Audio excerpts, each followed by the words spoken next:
Hey YouTube, welcome back to the channel and welcome back to another game. You are looking at Fate the One. Yes, this is Fate the One. When I hear the name Fate the One, I don't generally picture a game that looks like this.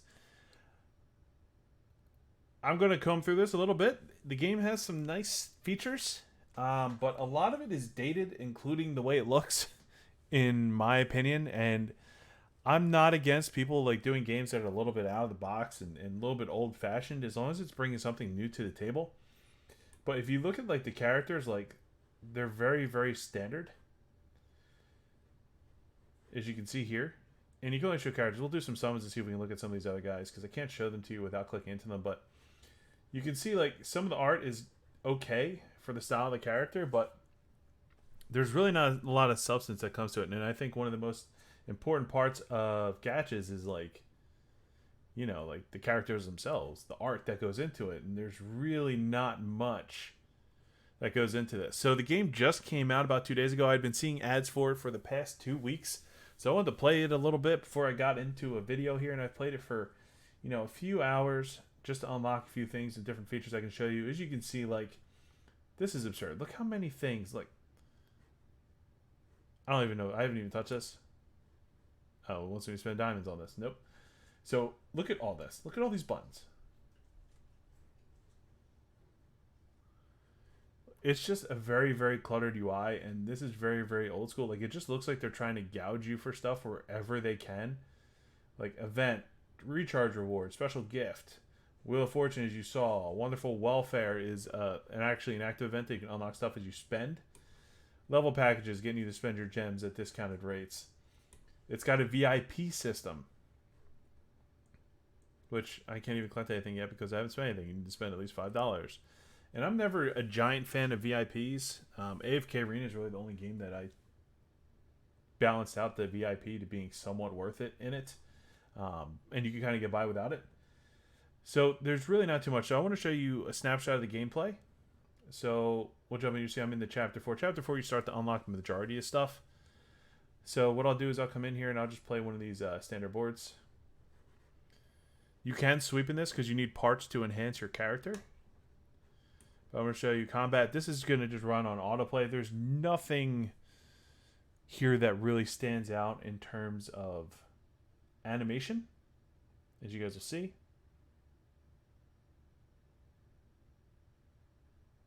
Yeah, so this is it. This is the play. So don't get me wrong, there is a little bit of like a pick and like it's not just like they're just using a skill and that's it every single time that they swing. So when you come in here and you're not on autoplay, you'll see over here we have a mana bar, and this accumulates as you fight. So as you're fighting, you'll accumulate, and you'll see the different costs of mana down here in the bottom right. And that's pretty much how you use your skills. So it's pretty straightforward.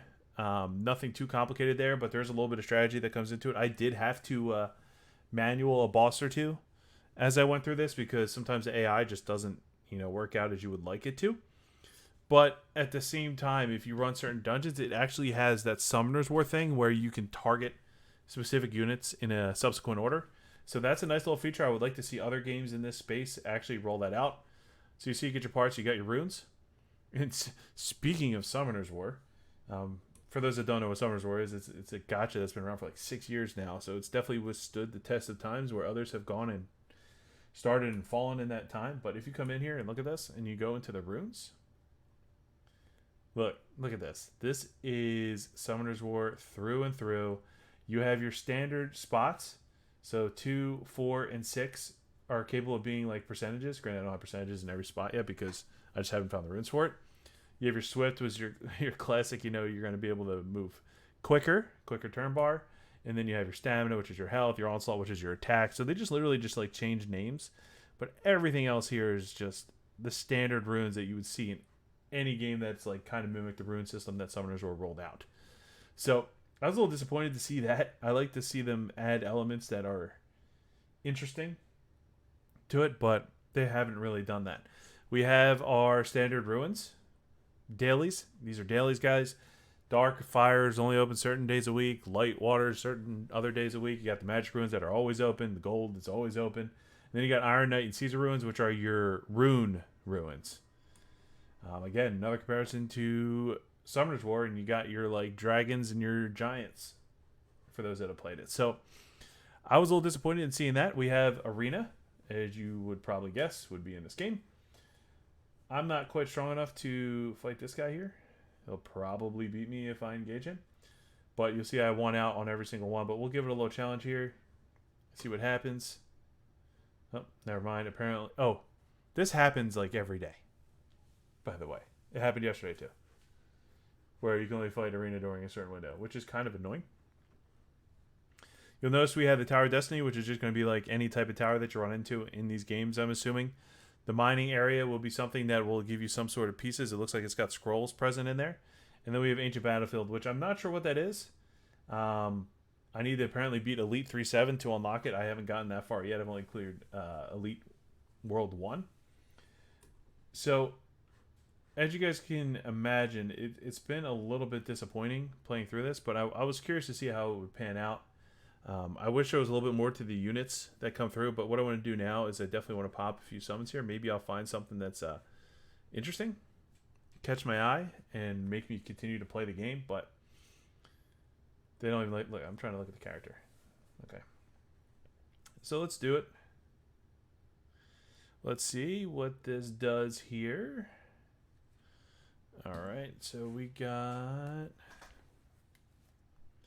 Viking Barbosa. Interesting. And then it immediately gives you a package.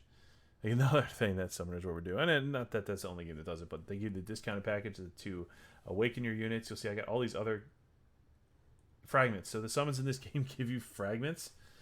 Not really something that's going to jump out and want you to want to, continuously summon when you're getting like Snake. Granted, I'm not against certain things being pulled that are different. So look, now I got this guy. I don't know who this guy is. Demolition Little John.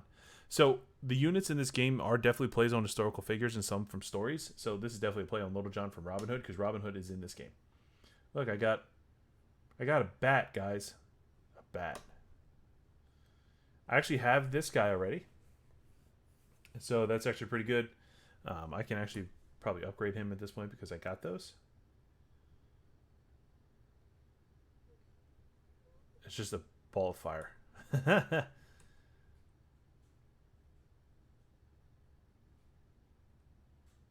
So the game, interestingly enough, like when you do these pulls, only gives you like summon 9 more times for a B rank. Like a B rank to me is not like anything special. So I'm going to compensate here and finish off this with gems. Who's the fire guy? I got an A rank card here. Who's he supposed to be?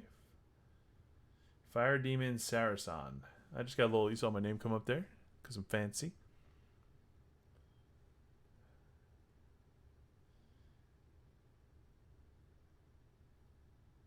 Priest Joe.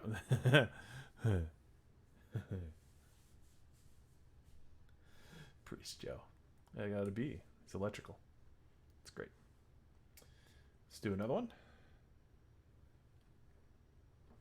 Ooh, a little combat boost. Torix the Liberator, huh? He looks kind of tough. I have no idea who that would be in history.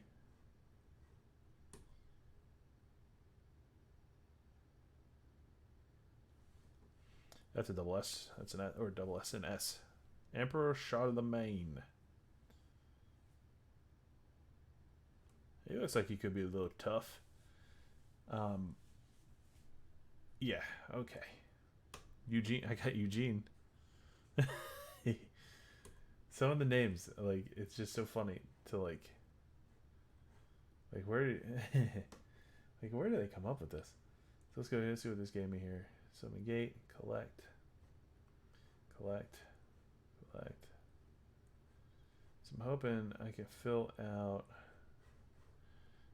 Give me enough for one more summon here. Yep. Alright, let's do it. So I got a few A's here and an S. So the pool's not too bad. What I really like, I would really like to see like people switch it up in these games. So it's cool, you know, you get the marksman, but if you look at a lot of the heroes, like they're very like cliche. Like why is the archer always green? Why they always got to rip off green arrow? Mage, blue mage, frost. This guy is probably an ice tank. Yeah, holy water. There you go, crushed ice. Like it's just so standard. Like I don't get it. This guy, and he's aggressive, whatever that means. Consumes all our attacks, all enemies 6 times. So this dude probably does some damage. Needless to say, I don't see myself continuously playing this game, like by any means. I was a little bit disappointed. This guy came already 1-starable, so that's cool. I think I got 1 star. Yeah, I got 1 star. My dude here, but I'll probably never get around to that. So like, the game is a little disappointing, guys. Like I definitely left it. It doesn't hold a candle to other games like Exo Series or Guardian Tales or Tales of Cristoria. Like any of those games will beat this game in terms of any type of quality. So this is like what you get when you get stories. We're just gonna skip this because I don't care. Like, look, how come the art couldn't look this good? Like you can tell that's well drawn by comparison to what we're witnessing in the character models and anything else in regards to the units in this game. So yeah, so that's Fate the One.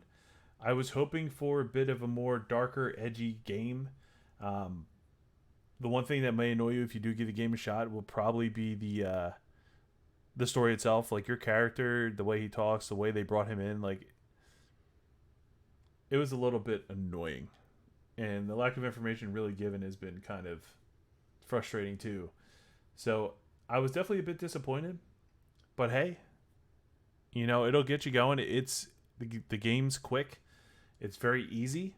So it's easy to pick up. And it's very handholdy too, in that like it's going to guide you all over the place to do certain things. I was kind of blown away how frequently it had me finish something. It would have me back out. Click over here. You can get this out of your bag. And like little things like that were very simple and straightforward in that sense. But yeah, it is what it is. Oh wait, hold on. Let's check out the guilds. So for 2 days, decent amount here. I don't plan on joining one because I just don't feel like putting the time into it. But yeah, so that's it, guys. I hope you enjoyed the video. As always, we'll bring it back. I got a few more videos that will be coming out very soon. And hopefully we can talk about a few more of these games. So as always, come follow me on Twitch. I'd love to see you over there and we'll chat a bit. I've been streaming some Rust still and a little bit of the new game Grounded. So if you guys have that game, I would definitely love to play with some of my viewers. I think it would be a lot of fun. So as always, I will be back and thanks for coming.